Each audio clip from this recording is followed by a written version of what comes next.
ওই আলীকে তোরা যে করে পারে সুপরিতনের ব্যবস্থা কর।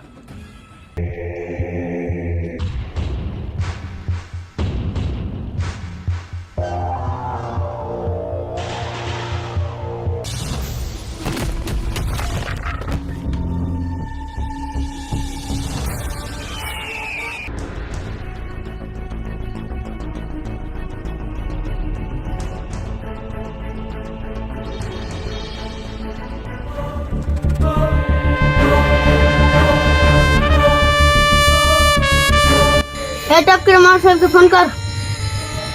হ্যাঁ হ্যাঁ, এখনই করছি ফোন, এখনই করছি, দাঁড়া।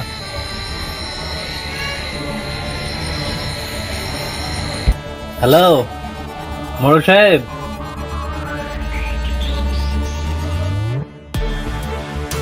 হ্যাঁ মোড়ল সাহেব, একটা ছেলে তো লাশ নিয়ে যাচ্ছিল, ওকে হাতে নাতে ধরেছি, আপনি তাড়াতাড়ি আসুন। হ্যাঁ মোড়ল সাহেব, বিষপাড়ার যে বড় বাগানটা আছে, ওই ভয়ানক যে বড় বাগানটা, জঙ্গল টঙ্গল আছে, ওদিকে চলে আসুন, ওদিক দিয়ে লাশ নিয়ে যাচ্ছিল, আসুন টপ করে।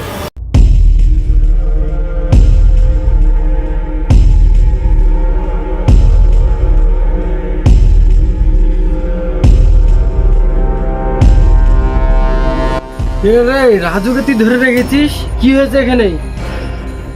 এই একটা লাশ নিয়ে যাচ্ছিল, তো ওকে আমি হাতে হাতে জঙ্গল থেকে ধরেছি, তার জন্য আপনাকে ফোন দিয়েছি। ছি ছি, এসব কথা কি বলছিস? রাজু এসব কাজ করতেই পারে না। রাজু এসব কাজ করতেই পারে না, ছোট কাল থেকে আমি মানুষ করি, কাজ করতেই পারে না। না না মোড়ল সাহেব, আপনি ওকে বিশ্বাস করেন না, ওকে আমি নিজের চোখে দেখেছি, ওকে লাশ নিয়ে আসতে, আমি নিজের হাতে নাতে ধরেছি ওকে আমি লাশ নিয়ে আসতে। বেশি কথা বাড়াস না, ওকে ছেড়ে দে। ঠিক আছে মোড়ল সাহেব, আপনি যখন বলছেন তখন ছেড়ে দিচ্ছে, তাহলে ছেড়ে দে ওকে।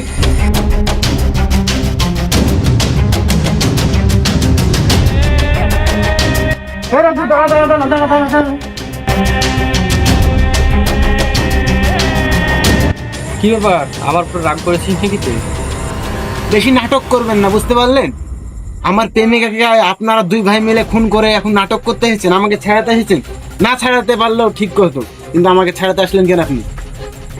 আজকের রাত হয় আপনার ভাইয়ের জীবনের শেষ রাত, আপনার ভাইকে আমি কিছুতেই ছাড়বো না। শোন ভাই, এই আঙ্গুলটা কাটলেও যেরকম ব্যথা লাগবে, এই আঙ্গুলটা কাটলেও সেরকমই ব্যথা লাগবে। ও যেরকম আমার ভাই, তুইও আমার সেরকম ভাই, তোর যা মন চায় তাই কর, আমি আর বাধা দেবো না। দাদা, আপনার ভাইকে রাজু ফোন করতে চাইছে, আপনি কিছু বলছেন না? আরে পাগল, কোন ঘটনা হচ্ছে তুই তো জানিসই না, শুন তাহলে।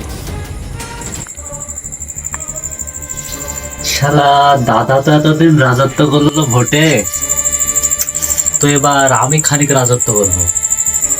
দাদা তো এই কয় বছর খুবই ভালোই রাজত্ব করলো, এবার পালা আমার। আপনি ভোটে জিততে পারবেন না। তুই আমার পোষা চামচা হয়ে এই কথা কেন বললি? আপনার দাদাতে অনেক লোক আছে, আপনি কি করে জিতবেন? আরে পাগল, দাদাই যদি না থাকে তাহলে তো জিতবো। দাদাকে শেষ করে দেওয়ার ব্যবস্থা কর।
দাদা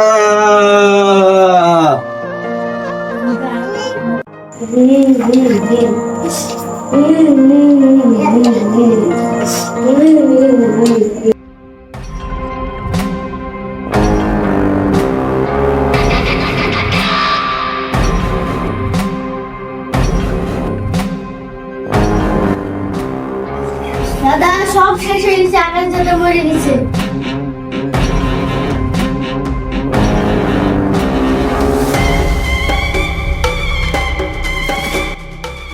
তুই চাইছিলি আমাকে মেরে তুই নেতা হতে, রাজ্যটাকে চালাতে।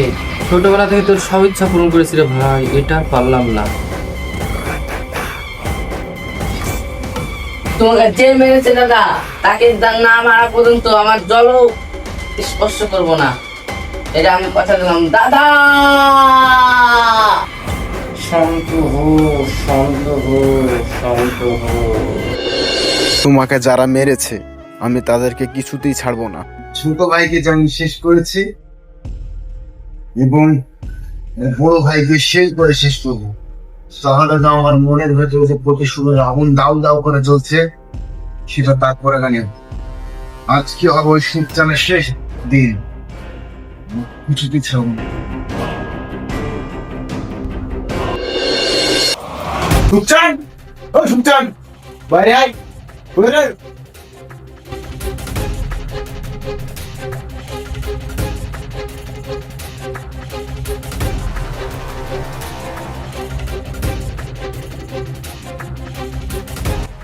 তুই আমার কুকুর হয়ে আমারই নাম ধরে ডাকছিস? বাহ, তোর সাহস দেখে আমি অবাক হয়ে গেলাম। আরে তুই সাহসের কি দেখেছিস রে? সাহস কাকে বলে এদের দেখবি, এখন দেখবি। আজকের দিনটা হবে তোর জীবনের শেষ দিন, কিন্তু আর কিছুতে ছাড়বো না।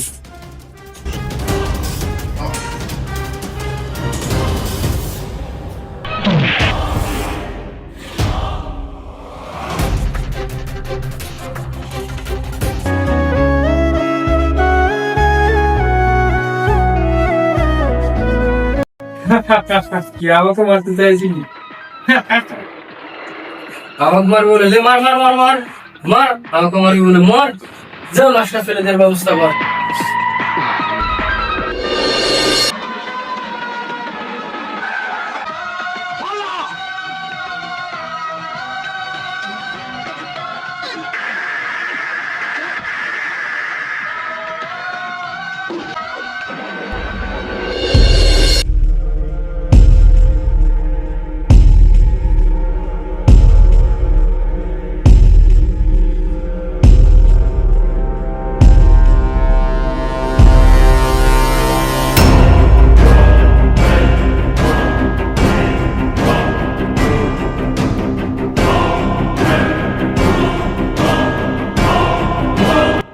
হ্যালো, হ্যাঁ বল। এমার্জেন্সি এক্ষুনি? হ্যাঁ হ্যাঁ, আমি এক্ষুনি আসছি। হ্যাঁ হ্যাঁ হ্যাঁ, আসছি।